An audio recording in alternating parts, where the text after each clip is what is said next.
doing business in Africa. You can't afford to be without Africa Investor. Now, we've heard some great ideas and we've alluded to investability related to those ideas. So I'm really going to ask Michelle to address the same issue, top 5 trade related ecosystem challenges that you think RegTech could solve and why they should appeal to investors as a result. But I want you, Michelle, please, to just build out a bit, because we spend a lot of time talking about the problems and, you know, pontificating as to whether we can solve our problems. So I'd really be interested for you to go beyond that and talk about why solving these problems is a commercially sensible thing and why these problems are investable. Over to you, Michelle.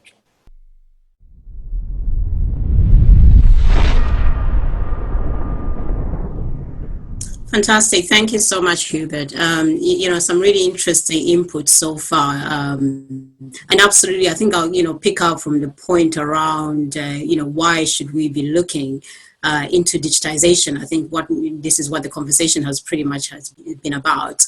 And there are, you know, sort of fundamental issues that are more particularly relevant in the African context. Obviously, we are at the moment facing several crises, but I think as, you know, a lot of people have been saying, I think the crisis isn't necessarily just about COVID or healthcare. I think, you know, in the context of Africa, we face many crises, you know, including things around things like, you know, food security and people being able to, you know, to have the opportunities. We talked about young people, you know, opportunities for jobs, opportunities for creativity, opportunity for innovation. You know, now when you take it down into the level of trade, you know, one of the areas that I do speak a lot about is around, you know, SMEs and supporting the small medium enterprises, which are pretty much the engines of growth for Africa. So when we're talking in the context of, you know, development and looking ahead and what the free trade area really is about, is very much around about intraregional trade and how do we foster that, how do we develop that, how do we ensure the players within the ecosystem are actually equipped to be able to, you know, to contribute and help us grow that GDP. So I think fundamental in that respect, but also in terms of where we're moving ahead, we're obviously looking towards the future now, and the future has come knocking on our door very, very fast because of COVID. And I really think in terms of digitization, when you look at trade, for example, there's some fundamental areas where we need to start to look at improving trade. One of those areas have been mentioned already. I mean, when you're starting to create that trust system. So we need an ecosystem where, you know, there's a lot more trust. We need an ecosystem where there's a lot more transparency. We need an ecosystem where people are a little bit more confident that, okay, if I am, you know, sending my goods between Nigeria to Kenya, my goods are going to get there in time. I'm going to get paid in time as an SME. I'm not going to have to sit for hours and hours or worry about my documentation.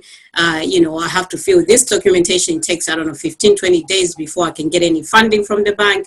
So there's a whole range of complexities that we need to address within the whole trade ecosystem. You know, you're looking at things like trade financing. How do you ensure that the small players, for example, in Africa, are actually able to access the finance that they need? Very, very difficult in many respects. So what are the solutions in my view? I mean, there's several solutions. Yes, number one, technology is going to play a critical role. And we've seen that overnight with the introduction of COVID-19. You know, but I think technology is just one answer. The others have been very much outlined already around equipping people and educating people. I'm a big champion on education. But we do need to invest in the basics. We need to invest in education. We need to invest in public healthcare. We need to invest in a whole range of things. Now back to my area that I have been covering, you know, around sort of digitization. Some of the tools that are available for us today, and these are there and ready today. You know, so you're leveraging technologies like blockchain, for example. You're using big data. When I'm talking about big data, huge amounts of data sets that we're producing almost every day. We are, I think, you know, failing to kind of capture the data sets that are there. You know, who owns kind of the data centers? You know, how much access do we have to those data centers in order for us to utilize, you know, analytics, you know, be it AI and a whole range of other different technologies that you can utilize to start reading those data sets to give you some very informative, you know, information around how to utilize that data to inform either policy or to inform even new business models. So we need to start to look very, very clearly and very, very, strongly around the data argument. So data is very much under the underlining, gold, that the golden thread that is spread all across when it comes to kind of technology. So depending what technology you're talking about, be it drones, be it AI, be it big data, data is very, very much at the heart of that. And I think we need to start to emphasize a little bit more in terms of understanding data, making sure that we're utilizing quality data. It's not just about any data. Quality data, managing data, and having access to data is very, very important. But the number one, huge factor here as well is also making sure that, all countries across Africa, I think, should be investing, in both digital and physical infrastructure. Number one, that is absolutely critical moving forward. If we are going to move forward, be it in the digital economy or in the sort of informal economy, we need to start to look at placing these fundamentals in place, number one, before I go into even the solution I'm about to suggest. So we need to have those fundamental basic elements in place, number one. Number two, we need to be able to start leveraging what is actually out in the marketplace. So, you have technologies like blockchain, for example. Blockchain is the trust machine. Blockchain is going to help to enable trust, through trustless systems, through trustless networks. So all of us, might not be able to know each other. We might never have met ever before, but should be able to trade and do business across borders, be able to interact with one another without necessarily having met. This is because blockchain enables that transparency, that trust, that ability for all of us to connect, through networks and through security. And I suppose the security comes from, the encryption and the coded kind of programming that comes with the development of software or blockchain. So in fact, you're not necessarily relying on trust from each other, from humans, but you're relying on trust on the code that is being utilized to enable us to interact and engage. So with a blockchain platform in place, you can have documentation that is digitized and placed onto the blockchain securely, and that information is there, it's secure. So if I want to place my information, people know that this is Michelle. They can track Michelle through this digital ID that I have. And through my ID, for example, if I own land in Zambia, which is where I come from, and I want that land to be recognized for me, and I don't have to fight with 100 of my relatives about land, that land can be placed onto the blockchain. You can track it very, very easily. Same with the supply chain. So supply chain at the moment is very, very difficult to know when goods are moving from A to B, when they get to customs, and then you have to fill all sorts of documentation. How do we improve that whole process end to end? You can utilize, blockchain and other technology as well. Blockchain is not necessarily beneficial working in isolation. We have to start to, put the technologies together and really that's where you start leveraging value by, utilizing the technologies together. So tap on the technologies for sure, but also start to build the basic infrastructures in place that are necessary in order to implement these technologies. Number one, my recommendation. Number two, we have to look at, digitizing documentation, I think, especially when it comes to trade and e-trade. And we're looking at end-to-end digitization solutions in place here. Not necessarily we're going to digitize just one element and then that's good to go. No, we need to look at end-to-end solutions in place. And there are many, many examples already that are happening, with companies like Blairo. Even in Africa, there are many, many, early stage startups that are starting to look at the process and how you manage that. And number three, one of the other recommendation I have is very much back to data again. Governments especially need to be able to start to analyze, have they got data localization laws in place to ensure that, the security of data, to ensure the end user has a bit more control, with usage of their data.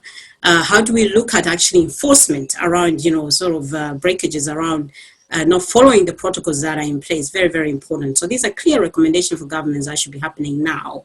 When you're looking at new innovative financing models, the other challenge I think we have on the continent is actually access to liquidity and access to financing. We need to start to strengthen the local, national, regional capital markets. Yeah, and building new liquidity coming into the space. So if we're building liquidity internally within Africa and starting to invest in strong capital markets, that is going to help to drive and introduce new models of financing. This is particularly critical, I think, for SMEs. A lot of our SMEs are women, are young people. They are in informal settings to a large degree. They are the major players in selling in agribusiness and a whole range of different areas. how equipped are they in terms of access to finance? Very, very difficult sometimes. So how do we start to create an economy that allows, SMEs and a range of others to actually have access to finance? We need to strengthen our capital markets, but we also need to bring that enabling environment that allows for new players to come in, so new players who have new different offerings in terms of financing. So I'm talking about things like decentralized finance, where again, you're using blockchain-based financing, where you're decentralizing access to finance. You're looking at things like microfinancing, which is very, very relevant for SMEs, particularly in Africa. So all that needs to be looked at. In terms of investors, I think a very big call for investors from myself. I think investors have a huge role to play here in terms of actually starting to invest in what I call, sort of the platform economy, right? We need to build more platforms across Africa that are driven and owned by Africans, and investors have a big role to come and start investing in those companies that are starting to build the platform economy. The platform economy enables that connectivity I talked about, that access to market, that opportunity for young entrepreneurs, women-led businesses to come in and actually be supported. Then we need to look at investing in SMEs, as I said earlier on. We need to start to looking at building, sort of simple things, education. Overnight across the world, doesn't matter, developed or undeveloped countries, overnight you've had to go virtual. You've had to go and, digitize. So we look at education. How are we actually educating our young people? Are they prepared for the next skill sets that are required in jobs that will be created in the future? I believe young people also have opportunity to create the jobs. So we're not sitting and just waiting on government to, I'm waiting for the government to give me, opportunity for work, or private sector to give me. No, I want to create the next set of jobs by either being a data scientist, by either being a software engineer, and this is already happening in Africa. I've seen many young people, Ghana, Kenya, Nigeria, Zambia, where they are playing with things like cryptocurrency and starting to understand, okay, what does this crypto mean? Partly because in some areas, there's a bit of necessity to do that. There isn't access to the dollar, the local currency, and it's very difficult. The valuations are up and down. So people are starting to play around with new modes of finance.